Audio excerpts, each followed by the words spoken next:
Bonsoir à tous et bienvenue dans ce point de l'actualité. La commission électorale indépendante publie la liste définitive des électeurs.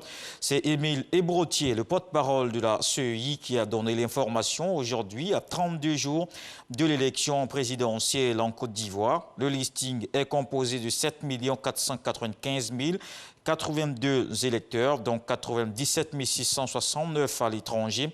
L'instance chargée des élections s'est félicitée de ces chiffres records, puisqu'il y a une hausse de 13,6%. Il y a aussi au total 10 815 lieux de vote, dont 56 à l'étranger.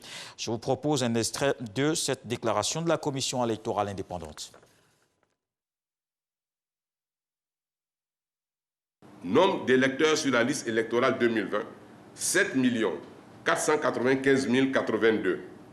Nombre d'électeurs en Côte d'Ivoire, 7 397 413. Nombre d'électeurs à l'étranger, 97 669. Ce bond substantiel du nombre d'électeurs inscrits sur la liste électorale définitive, hausse de 13,6%, a conduit la commission électorale indépendante à réajuster la cartographie électorale, à savoir le nombre de lieux et de bureaux de vote en Côte d'Ivoire et à l'étranger.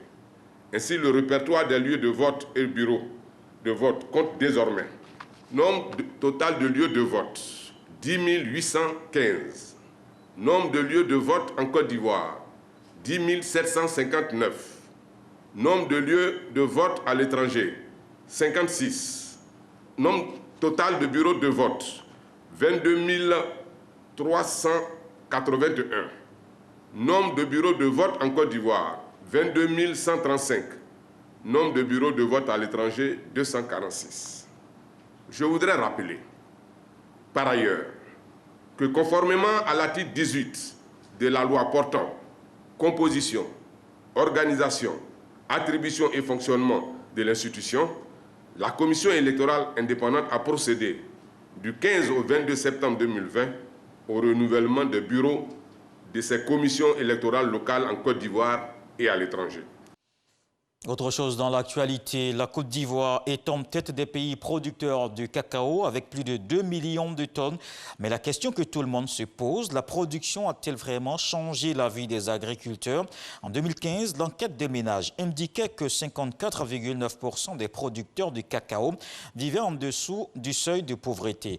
L'une des raisons, c'est la baisse tendancielle des cours internationaux depuis le milieu des années 80.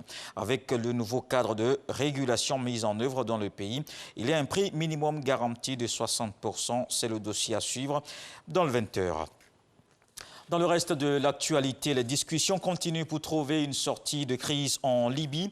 Dans le conflit qui oppose le camp de Tripoli à celui de l'Est, il y a 3 volets, politique, économique et sécuritaire. Sur ce dernier point, l'Égypte doit accueillir le mois prochain un comité de 5 militaires de chaque camp. Pour préparer cette rencontre, 2 délégations des factions rivales se sont retrouvées ce lundi à Hurghada. Il a été décidé de créer une force commune d'intervention rapide qui sera chargé de maintenir la sécurité à Sirte et dans le croissant pétrolier. Quant à la réunification de l'armée libyenne, plusieurs observateurs affirment que l'on est encore très loin. Le président turc multiplie les signes d'apaisement. Recep Tayyip Erdogan appelle au dialogue. Il a même proposé une conférence régionale pour résoudre les litiges territoriaux entre son pays, la Grèce et Chypre. Bruxelles a assuré la Grèce et Chypre de son entière solidarité contre des activités de forage illégales turques. Un sommet extraordinaire de l'Union européenne se tient jeudi et vendredi sur la question. Il faut s'attendre à un rappel à l'ordre de l'UE qui souhaite à tout prix éviter une nouvelle guerre entre Bakou et Erevan. Et puis l'émir du Koweït est décédé ce mardi à l'âge de 91 ans.